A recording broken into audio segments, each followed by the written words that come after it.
Assalamualaikum warahmatullahi wabarakatuh. Saya Uci Rizmaya dari jurusan Ilmu Kesehatan Masyarakat, Fakultas Kesehatan Masyarakat 10, semester 3, Universitas Islam Negeri Sumatera Utara. Baiklah, di sini saya akan menjelaskan tentang fungi. Nah, apa fungi? Fungi atau jamur adalah organisme eukariotik yang bersel tunggal atau banyak dengan tidak memiliki klorofil. Sel jamur memiliki dinding yang tersusun atas kitin. Karena sifat-sifatnya tersebut dalam klasifikasi makhluk hidup, jamur dipisahkan dalam kingdomnya tersendiri. Ia tidak termasuk dalam kingdom Protista, Monera, maupun Plantae.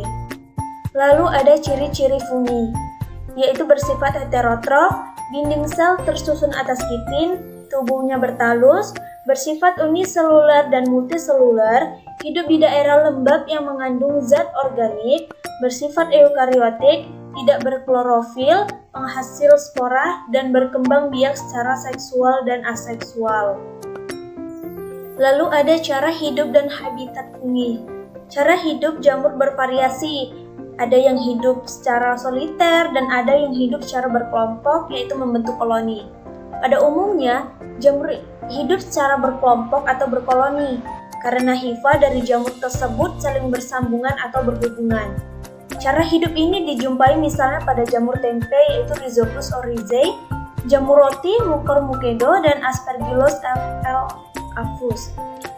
Habitat jamur juga bermacam-macam. Berbagai jamur hidup di tempat-tempat yang basah, lembab, di sampah, pada sisa-sisa organisme, atau di dalam tubuh organisme lain. Lalu ada reproduksi fungi. Secara alamiah, jamur berkembang biak dengan berbagai cara, baik secara aseksual dan dengan pembelahan, penguncupan, atau pembentukan spora. Dapat pula secara seksual dengan peleburan nukleus dari dua sel induknya. Pada pembelahan, suatu sel membagi diri untuk membentuk dua sel anak yang serupa. Lalu ada klasifikasi fungi. Yang pertama itu ada Zygomicota. Zygomicota memiliki hifa tidak bersekat dan memiliki inti. Zygomicota dapat bereproduksi secara aseksual, yaitu menggunakan sporangiosspora, dan seksual menggunakan zygospora.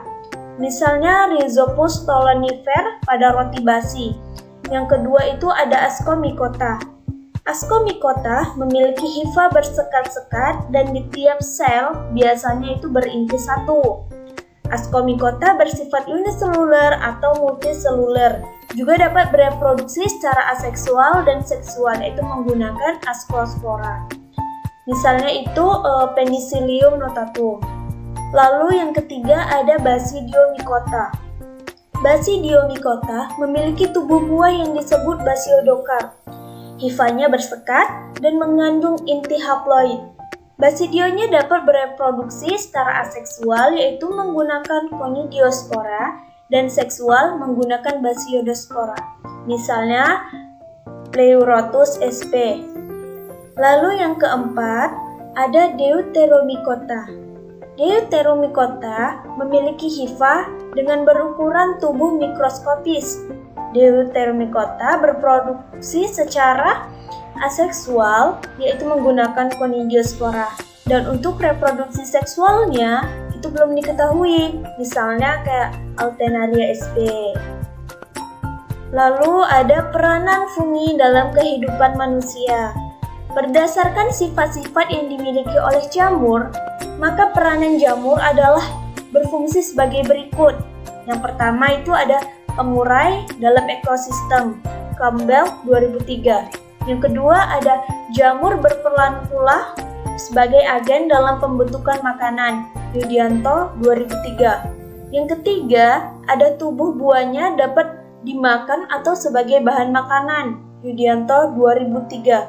Dan yang terakhir, yang keempat, sebagai parasit pada organisme lain, Campbell 2003.